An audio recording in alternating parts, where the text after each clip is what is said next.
పుష్ప 2 సినిమాకు టికెట్స్ రేట్లను తగ్గించాలని కర్నూలు కలెక్టర్ కార్యాలయం ముందు డివైఎఫ్ఐ ఆధ్వర్యంలో ధర్నా చేశారు. పుష్ప 2 సినిమాకు కొన్ని థియేటర్లలో 900కు పైగా టికెట్ ధర పెట్టారని, దీనికి తోడు సినిమా థియేటర్లలో తినుబండారాల రేట్లను విపరీతంగా పెంచారని డివైఎఫ్ఐ నాయకులు నాగేష్ ఆగ్రహం వ్యక్తం చేశారు. అధికారులు స్పందించి అధిక ధరలకు తగ్గించి సామాన్య ప్రేక్షకులకు సినిమా చూసే అవకాశం కల్పించాలని వారు కోరారు. పుష్ప 2 సినిమా నిన్న రిలీజ్ అవుతున్నటువంటి సందర్భంగా కర్నూలు నగరంలోన ఒక థియేటర్లోన 944 రూపాయలు, మరో 3 థియేటర్లోన 900 రూపాయలు టికెట్ ధరను పెట్టారు. అంటే ఈరోజు వినోదం అనేది సామాన్యమైనటువంటి ప్రజలకు అందుబాటులో లేకోకుండా చేయడానికి, ఒక వ్యాపార వస్తువుగా మార్చేయడానికి కుట్రలు జరుగుతూ ఉన్నాయి. ముఖ్యంగా పార్కింగ్ ఫీజు వసూలు చేయకూడదని చెప్పేసి నిబంధనలు ఉన్నప్పటికీ కూడా అన్ని థియేటర్లోన పార్కింగ్ ఫీజు వసూలు చేస్తూ ఉన్నారు.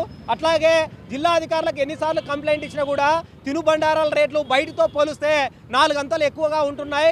కనీసం మంచినీళ్ళు కూడా బయట నుంచి మేము తీసుకెళ్తామంటే సినిమా థియేటర్లు అందించట్లేదు.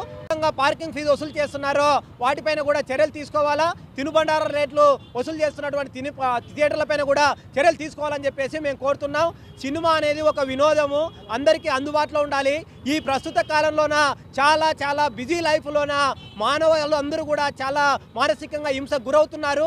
మానసిక హింస నుంచి ప్రశాంతత కోసం సినిమాకి వెళ్దామంటే మాత్రం 940 రూపాయలు పెట్టి సినిమా చూడాలి అంటే మరి సామాన్యమైన మానవుడికి సాధ్యం అవుతుందని చెప్పేసి ఈరోజు మేము ప్రశ్నిస్తున్నాం. కాబట్టి ప్రభుత్వం చర్యలు తీసుకొని మరి బెనిఫిట్స్ పేరుతోని మేము రేట్లు పెంచామని చెప్పడం సరైంది కాదు.